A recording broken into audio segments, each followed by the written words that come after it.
Moves inside Ronaldo! Right, Cristiano Ronaldo, though, goes for goal from Cristiano Ronaldo!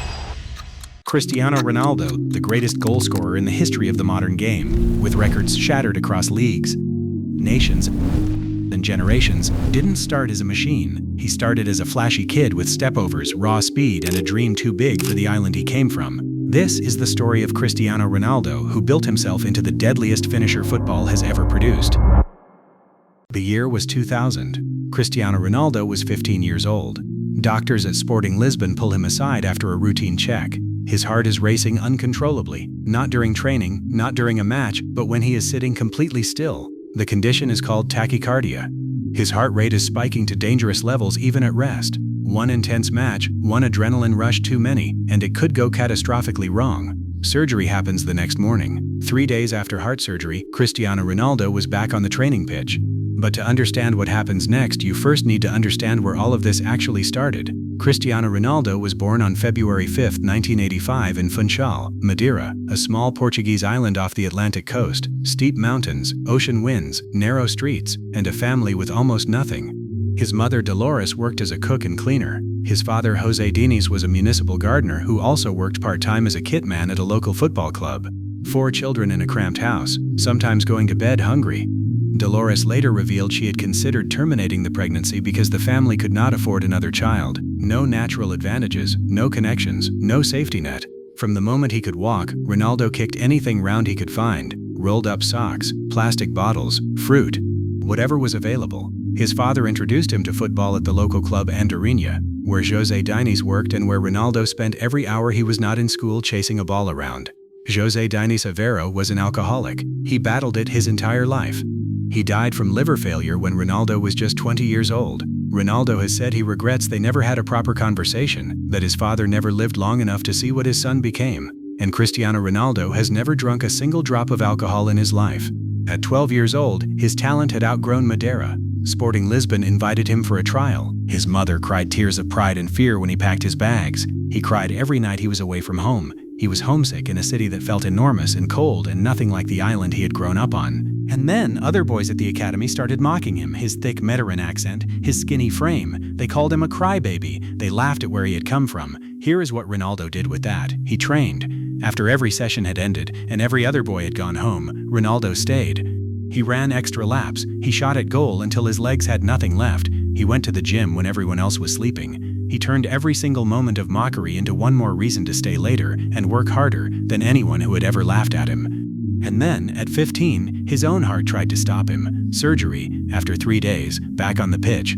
That sequence right there is not a footnote in the Ronaldo story. It is the whole story, in miniature. The obstacle arrives, the obstacle is dealt with, the work continues.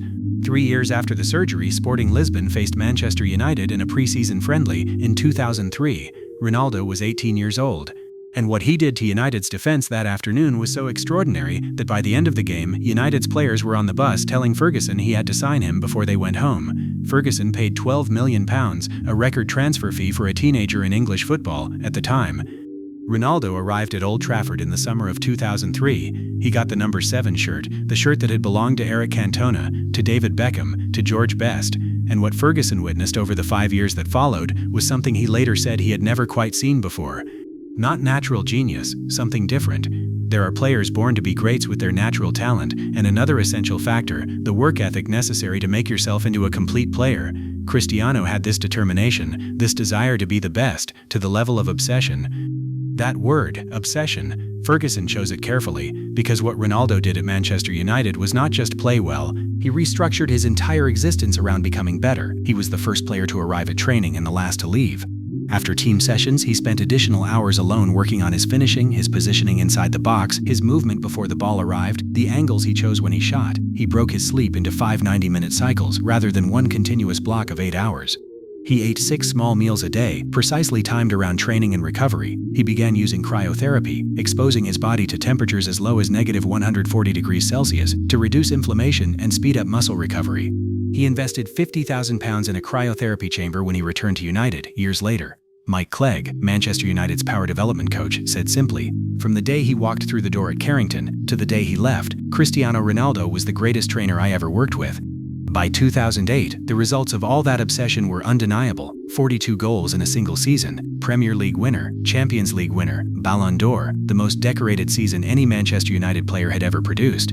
Real Madrid paid £80 million for him, the biggest transfer fee in the history of football at that point. The boy from Madeira who cried himself to sleep in Lisbon, who had laser surgery on his heart and was back on the pitch within 3 days, who was mocked for his accent and his skinny frame. He finally became the best player in the world, and he was just 23 years old. Real Madrid, 2009 to 2018. 9 years, and the greatest goal-scoring spell any single player has ever produced at one club in the history of football. 451 goals in 438 appearances, more than 1 goal per game, for 9 years. The previous all-time record holder for Real Madrid was Raúl, 323 goals in 741 appearances. Ronaldo surpassed that in 303 fewer games, broke a legend's record in less than half the time, 312 La Liga goals.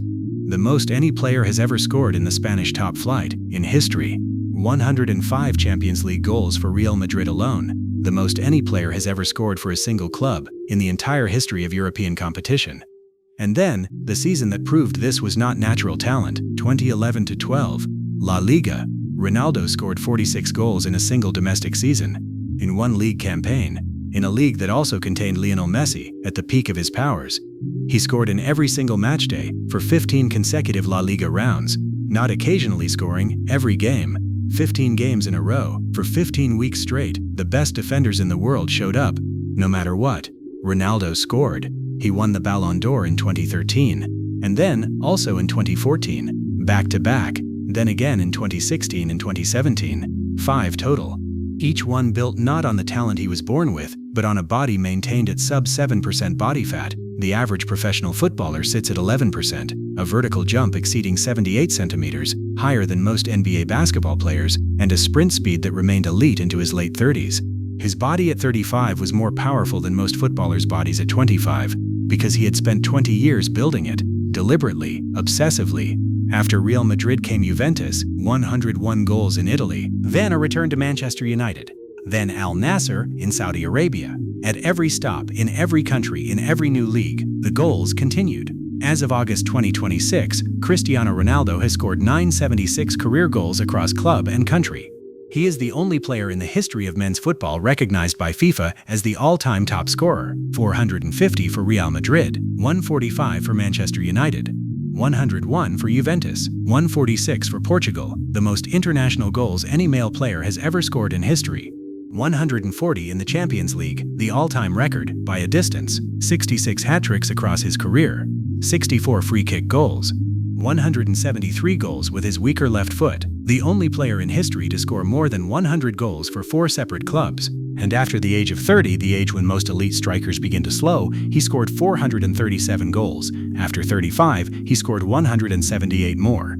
At 40 years old, his biological data, monitored through the Whoop system he uses daily, shows a biological age of 28.9. His body is 12 years younger than his passport. None of it happened by accident. Every number was manufactured, in training sessions that started before anyone else arrived and ended after everyone else had gone home.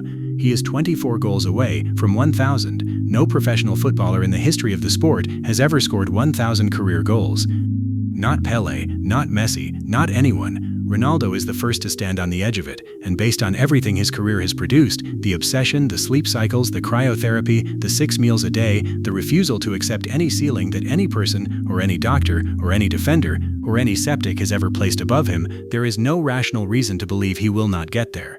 Here is what this career actually is. Messi is the chosen one, the player touched by something he did not earn, the consensus of natural genius. The kid from Rosario who made the game look like it had been invented for his left foot. Ronaldo is the one who chose himself, who sat in a cramped house in Madeira and decided the only way out was through the ball, who cried himself to sleep in Lisbon and used the pain as fuel, who had a hole in his heart at 15 and was on the training pitch within 3 days, who restructured his sleep, his diet, his recovery, his entire existence around one obsession. He watched his father drink himself to death. He never touched alcohol. He was mocked for his accent.